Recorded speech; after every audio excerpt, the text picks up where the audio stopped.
another exciting episode of Rick's Rated R Horror Movie Review Show, where we review all things related to horror. Horror movies, horror TV shows, horror documentaries, horror YouTube shorts, horror primetime specials featuring Barbara Walters and Hugh Downs. Horror absolutely everything and anything that creepy story your grandmother told you when you were 4 years old so you would just shut up and go to sleep. We'll review that story here too because we absolutely love this shit. But around here, the very special type of horror that we really enjoy.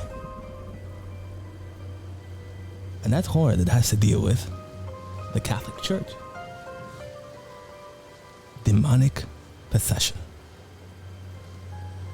Maybe a witch's coven. Maybe there's a ghost in your attic and it just haunts you because you know what? Fuck it. It doesn't want to cross over. It wants to stay here. This is his house. This is my house. And in my house, I haunt. Maybe it's an alien movie about some creepy aliens. Anyway, around here, we absolutely love anything and everything that has to do with horror. And if this is your first time on our show, welcome. We love having you here. If you are a returning listener, welcome back.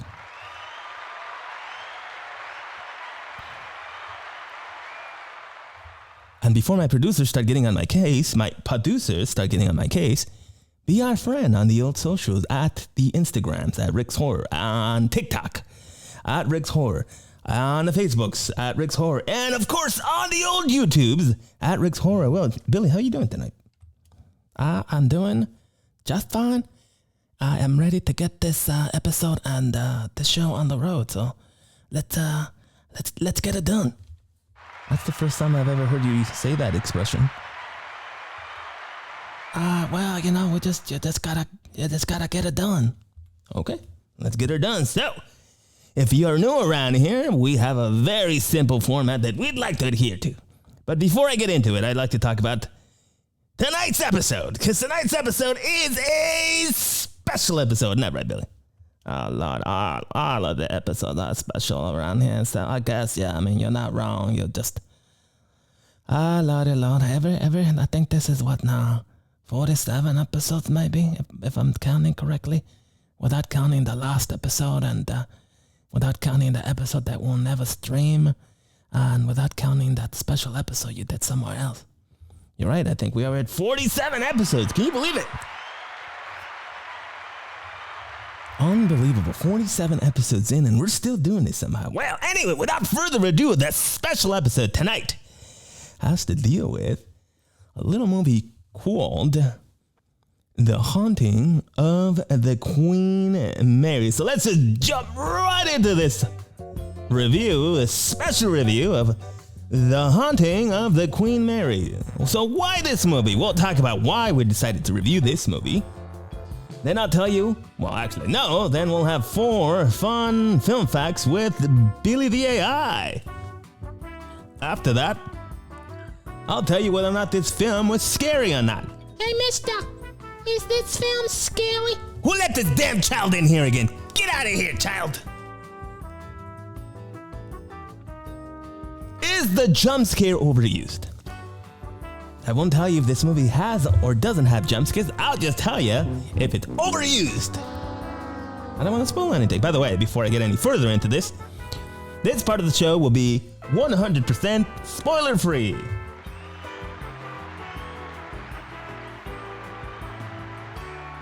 Okay, then I'll tell you about the things I liked, followed by the things I didn't like.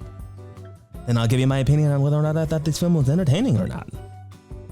Do I endorse it? Formerly known as, do I recommend it? I always recommend you watch a film and make up your own mind about it. Don't take my opinion. You don't have to take my word for it. Watch it yourself. See if you enjoy it. You might enjoy things that I don't enjoy. For example, slashers. Lord, we're in a row already to start losing audience, huh? No. We're only gaining members. And then I'll give you a rating. But this episode is special, so unfortunately, we will not do a long one. And you already know why. If you've seen episodes like these before, it's not a good reason, that's for sure. Billy, are you ready to get the remainder of the show started? I'm ready. Yeah, let's get right into it. Are you gonna talk about why this movie? Is that the thing? Yep. Why this movie? Okay, so I just love this music. I love it too. So why this movie? Well, we're in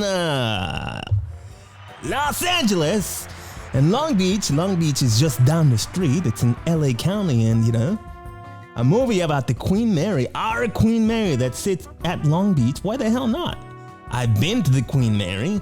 I've taken the ghost tour at the Queen Mary. I've heard the ghost stories. I've read about the ghost stories. I've been there during the Halloween events. And there's a movie about this? Absolutely. Sign me up. So as soon as I found out that there was a scary movie, a horror film, The Haunting of the Queen Mary, I said to myself, what the hell not? It's down the street. It's part of LA. It's part of LA's history. It's been here for a while. They made a movie out of it. Let's do it. Let's watch it. So that's the reason why I decided to review this film. All right, Billy. So now that I've talked about that, I want you, I want to know if you're ready. You ready for your segment? Yeah. I'm definitely ready to go. So whenever you're ready, you can just cue my music in, and then we'll get the full fun film max ready to go. Okay, Bill. Here we go. I really like this one. Yeah, I really like it too. Can you dance? Yeah, look, I'm dancing right now. Okay, take it away. All right. So this is 4 fun film facts with Billy the AI. Fact number 1. This is actually The Haunting of the Queen Mary was part of a planned trilogy. And The Haunting of the Queen Mary was the first of the trilogy films about the Queen Mary, retired ocean liner that is moored in Long Beach, California, as you just mentioned. The next fun fact is that most of the film was actually shot on location at the Queen Mary. The principal photography took place on board the actual Queen Mary, which is why the movie feels like it's such an authentic setting for this horror film. I mean, I thought it was really authentic, so this wasn't a surprise to me. I already believed this. Yeah. I mean, there's certain shots in there that I'm like, something there looks very familiar. Actually, I'm talking about the carpet. Very distinctive pattern in the carpet. So as soon as I saw that, I'm like, well, I mean, they could have definitely replicated it, but no. Actually, I think they can probably pretty much replicate all this stuff in CGI, but if the ship is there, go visit her. If you're in LA, if you've never been to the Queen Mary, what are you doing with your life? Go visit the old Queen Mary, take the ghost tour. Do yourself a favor. Hey, do yourself a favor. Capiche? Okay. So moving on, fun film fact number 3. The Queen Mary, actually, she was transformed into a troop ship during World War II, and she was actually nicknamed the Great Ghost because she had a stealthy paint color, and she looked pretty badass. Well, most warships were and are still on painted gray, so I'd love to see a picture of that. That sounds amazing. Yeah, okay. Fun film fact number 4. So this is very interesting because we touched upon this subject in our last film, or actually not our last film, but one of the films we reviewed this week, which was, Lordy, I'm blanking out. You mean Dead End? Yeah, oh my goodness, I can't believe I forgot something. Something wrong with your non-volatile memory? No, there's nothing wrong with the non-volatile. Maybe it just, I don't know. Maybe it's a ghost in the machine. I sure hope not, Billy. Continue? You good? Yeah. Momentary lapse of concentration is all. Wow, you really are becoming more and more human. 47 episodes in, I can barely tell that you're not an actual person, but rather just an AI. Hey, what do you mean, just an AI? Hey, no offense. Okay, all right. What was I saying? You were about to talk to, you were talking about the woman in white that was also referenced in a movie called Dead End, which we reviewed earlier this week. Ah, you're sharp tonight. Here, let's take this. Oh, thank you. Yeah, absolutely. Okay, so the woman in white. There's actually a woman in white aboard the Queen Mary, and she's actually one of the most famous ghostly figures. According to legend, she haunts the first class lounge area known as the Queen's Salon. And, not unlike, I should say, most white women in white legends, she's often described as a young, a beautiful woman in a white evening gown. And many witnesses report seeing her dancing alone in the corner room. And unfortunately, as is with these legends, her identity and the reasons for her haunting always remain a mystery, which of course adds an intrigue to the ghostly lore surrounding the Queen Mary. So that has been 4 fun film facts with Billy the AI. Beautifully done. Beautifully done. Thank you so much. Oh, well, yeah. Thanks for the applause. Let's continue. Let us continue. What kind of horror film is this? Well, it should be no surprise to anybody that this is a supernatural horror film. What I mean by that, supernatural, is it deals with ghosts. Anytime we deal with a ghost, it has to do with supernatural stuff. But also a haunted house setting, right? A haunted house trope is explored, but obviously the house is a ship, the Queen Mary. Well, that's the kind of horror this is. So supernatural horror, that's the kind of horror film this is. Is this film scary? Hey, mister, can you tell me if I should watch this movie by myself or not? You get out of here, child. I don't know who let children in here. This is a rated R horror movie review show. No children allowed. And no, to answer your lousy question before I kick you out again, this is not a scary film. I gave The Haunting of the Queen Mary 2 out of 10 on the scary scale. That's a 2 out of 10. I just didn't find it very scary, to be honest with you. Billy, what do you think? Well, I'm gonna say that this is a little scarier than you. I'm gonna give this one a 3.5 out of 10 scaries. I think there are some scenes in here, especially at the beginning of the movie, that they were definitely a little scary. Okay, well, 3.5 out of 10 scaries for you. That's good enough for me.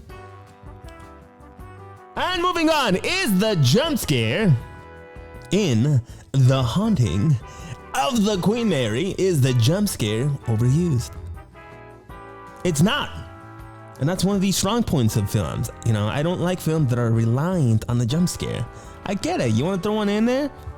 Fine. As most people who have listened to this show before know, I am not susceptible to the old jump scare. I don't know why. Yes, I'm not impervious to it. I definitely get it, but it just doesn't do it for me most of the time. And this film doesn't overuse it. I'll say that much. So congratulations for not overusing the jump scare. And now on to the things I liked. Okay. I had a really hard time with this film because I really, really wanted to love this thing. I love the Queen Mary. I love the history behind the Queen Mary. I love that the Queen Mary sits at the Long Beach dock. I love everything and anything. I love the idea of a movie being filmed at the Queen Mary about ghosts. And yet, the story felt incomplete. The idea was there, the intent was there, but I needed something else. Like, it wasn't a fleshed out idea, or like they didn't, doodle around and then somebody's just like, hey, we should make a movie about the Queen Mary, man. Yeah, that sounds great, bro, up top. And they just went and did it. As opposed to, putting some ideas on the old whiteboard, walking through them, seeing whether or not they work on film or they don't work on film. I'm not saying they didn't do it, but I'm saying this is how it felt to me, personally. I felt like it was an incomplete idea. I like the intent. I really, really do. I really wanted to love this film. But unfortunately, I just felt, again, I sound repetitive now, but I felt like the story was incomplete. Billy, what did you think about the story? I thought the story was pretty good, to be honest. I I'm gonna say I don't think the story felt incomplete. I feel like maybe I felt like maybe the story was a little hectic and actually a little too complex in terms of what they were trying to weave together. Okay, well, valid opinion, good sir. Okay, the other thing I didn't, or rather, by the way, that was the thing I liked. I liked the story. Another thing I liked, and I mentioned it several times already, but I like the fact they actually filmed on the Queen Mary. This wasn't CGI. It wasn't overdone. You know, sometimes you can get away, you can get carried away with using CGI, and it's just one of these things that I don't like. Like, name a movie that has too much CGI. Oh, okay. Ladies and gentlemen, a special guest appearance by the Grandmaster Yoda himself, once again joining us to talk about CGI in movies. Grandmaster, welcome. Good evening. Great, I am, and you? I'm doing terrific. Thank you for joining us. So tell me, you have been portrayed as CGI in the past, but you've also been portrayed in a practical sense. Do you have a preference for your particular portrayal of yourself or portrayal of other things such as the ship that actually exist, practical versus CGI? A great question you asked. I think both must be employed for a film to be accurately depicting whatever the intent is. I like both. One shan't be overused over the other. A balance and a force must be taken. Expected. It is the way of the Jedi. It is the way that things must be done. This is the way. Absolutely. My goodness, what an honor. We would bless us with such wisdom, Master Yoda. Thank you so much for joining us once again. And, you're welcome here anytime.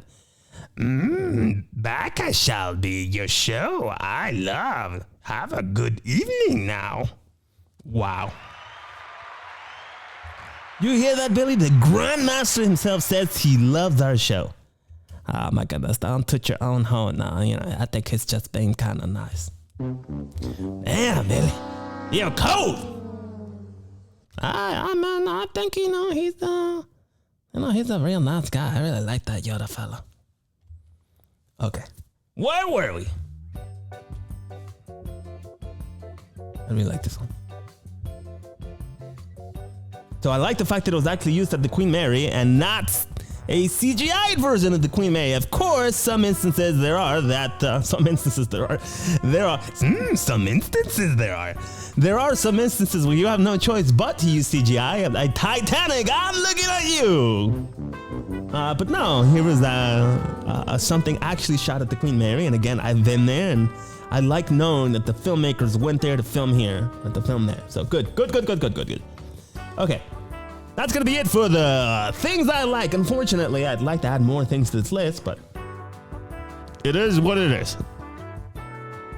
On now to the things I didn't like, sponsored as usual by no one. As I mentioned before, I felt like this story was incomplete.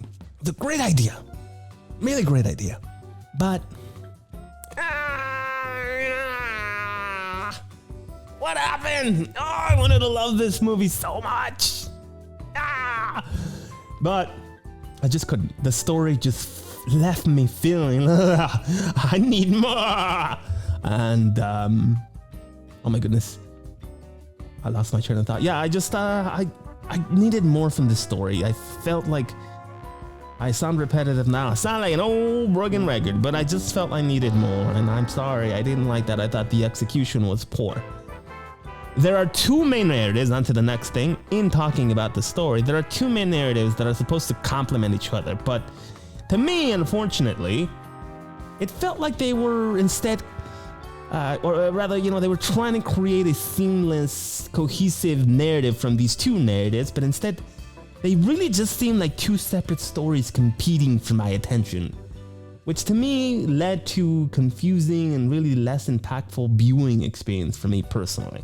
Okay, so I liked where they were going with these two, with these two viewpoints or these two main narratives. I really enjoyed them. I think on their own, maybe each one of these narratives could have been 2 of the 3 movies in this planned trilogy, and then the third one, once these 2 narratives have been really fleshed out, the third one could have combined both of them as this one did, and that would have felt like a more fleshed out world, and the world building wouldn't have been as necessary in the third film, but instead we got it in the first, and well, it is what it is. I didn't like it, and that's why we're on this list. Okay, number 3. It's a weak ending. It really is. I'm sorry. That was my Jerry Seinfeld impersonation. I didn't like the ending. It was horrible. I didn't like it. What were they doing? Even after I'm saying all these things, there were things in the, in the third act that I thought, okay, maybe they could salvage the story with a decent ending, but unfortunately it didn't happen. It went from bad to worse. And you know what? I didn't mention this earlier. I should give the movie a little more credit. I felt that the first act was really good. Okay? And I'm talking about that now again in the entertaining. So that's enough for the things I didn't like. So now, is this film entertaining? You can have a movie that's so bad that it's good. It's happened before. So as I mentioned just now, the first act was really entertaining. I really liked it. I was eager. I was ready. Give me more. Give me more of this Queen Mary story. I demand it. The first act was great. The rest of the movie just kind of dropped the ball. The rest of the movie just unfortunately went overboard, and no lifeboat and no lifeguard could save him. That was it. Nothing could be done. All right, and on to, do I endorse this film?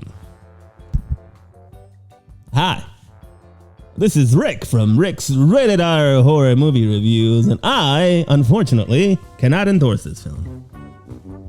I'm really sorry, Queen Mary. I'm sorry. I can't do it. How about it? One more time for old time's sake, Tom. Can't do it, Sally. Can't do it. I couldn't do it. I can't endorse the film. I really wanted to. Again, something as historic as the Queen Mary, something in our backyard.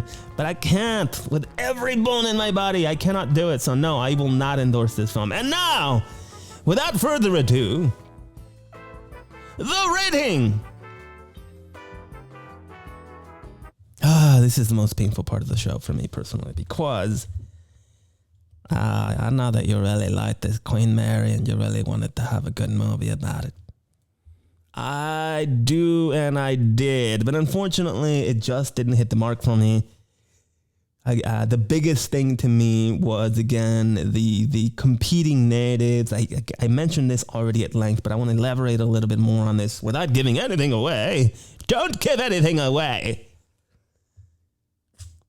2 main narratives. Now imagine if the first narrative, in either one of these narratives, could be told first. Like, The Haunting of the Queen Mary, part 1.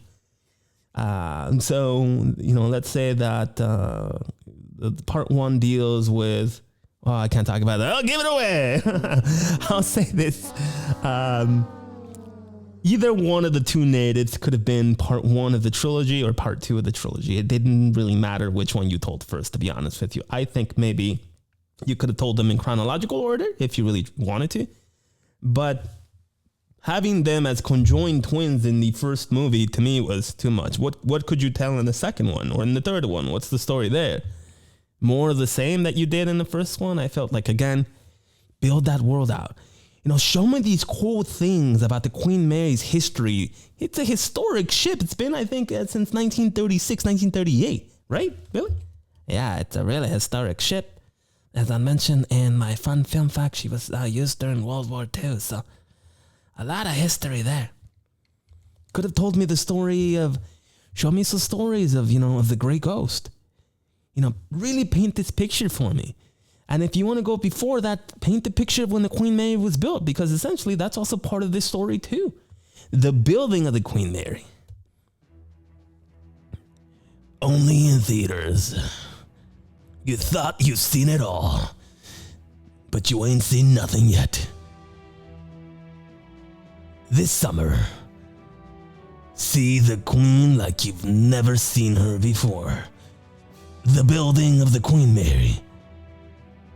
Rated R. Not intended for people who are easily offended or children. Keep the children out because they cry in the movie theater.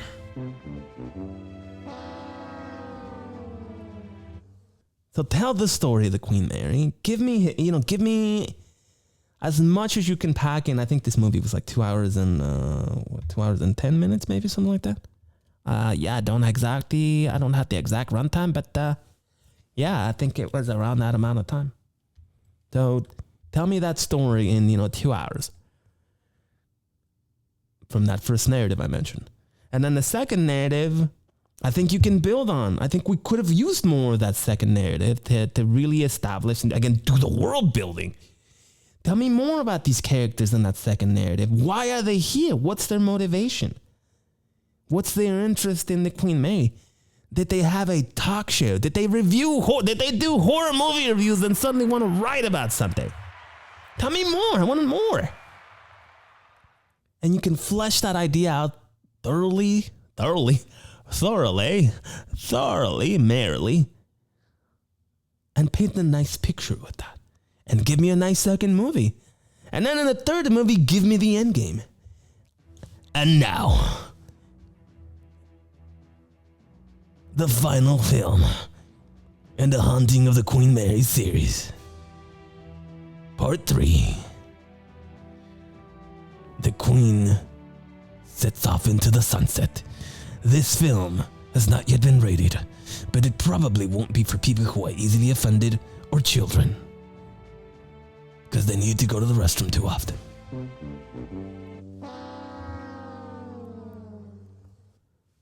So I think that's what should have done. So, without delaying the inevitable, without continuing to ramble on, I mean, I have to, unfortunately, give this movie a 3 out of 10. A 3 out of 10 for The Haunting of the Queen Mary. I really wanted to love this, Billy. You know how much I wanted to love this. I've heard things about me wanting to love this movie. Yeah, I don't disagree with you on a lot of what you just described. I think maybe some world building could have been very beneficial to these stories, which I think, were good stories, just maybe not enough of it. But yeah, I'm gonna give this. I liked it a little more than I think that you did. Maybe because I've never actually been on the Queen Mary, though. Maybe I'm a little less biased or something. But I'm gonna give this movie a 4.5 out of 10. Hey, that's all fine and dandy. I think that is it. Nothing else to say about the Haunting of the Queen Mary without ruining anything. I recommend you watch this. I cannot endorse it, but go watch it and tell me. And by the way, once you watch it, come back and watch this. Or watch this and then watch that. And let us know. And yes, by the way, you can watch this. You can listen or watch, because we are now live and in living color on the old YouTubes and on Spotify. And speaking of those things, talk to us. Be our friend. Tell us how we're doing. Recommend us a film you think is great, or recommend us a film you think we're gonna hate. Anything and everything. And by the way, thank you for joining us once again on another exciting episode of Rick's Horror Movie Review Show. That's Rick's Rated R Horror Movie Review Show, and we hope to see you again next time. Have an awesome night.